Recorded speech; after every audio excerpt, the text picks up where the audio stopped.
Samantala sa ibang mga balita po ay pinasok sa intensive care unit ng Veterans Memorial Medical Center si dating Pangulo at ngayon Pampanga Representative Gloria Macapagal Arroyo dahil daw po yan sa pananakip ng dibdib, dulot po ng sakit na puso. Narito po report ni Lay Alvis.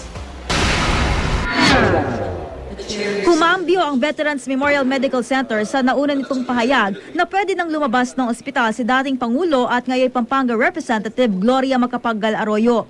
Sa halip, sinabi ng VMMC kanina na ipinasok sa intensive care unit si Arroyo matapos ma-diagnose na may coronary ischemia na sanhi raw ng nararamdaman niyang chest pain. Ischemia is lack of blood going to the heart. When you say ischemia, there is a blood vessel that is somehow blocked. Kaya medyo sa tracing ng ECG nakikita yan. Hindi naman daw nangangailangan ng major surgery si Arroyo, pero kailangan daw ng mahigpit na monitoring sa kanyang kalagayan.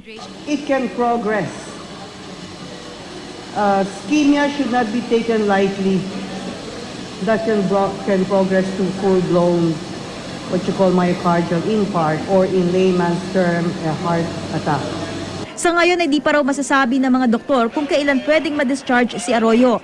Pero may malinaw na sagot si Legazpi sa tanong kung pwede siyang dumalo sa arraignment sa Sandigan Bayan sa Lunes kaugnay sa kanyang kasong plunder. No, hindi pwede just to be monitored. Okay. She should get a clean bill of health from the cardiologist. So sabi, okay, you can go. Hiniling na ng kampo ni Arroyo sa Sandigan Bayan 1st Division ay pagpaliban ang arraignment. Ipinasabi na naman ng Sandigan Bayan si Legazpi sa October 18 para tumestigo sa kalagayan ng nasasakdal na dating Pangulo. Handa naman daw si Legazpi na humarap sa korte. Lay Alvis, GMA News.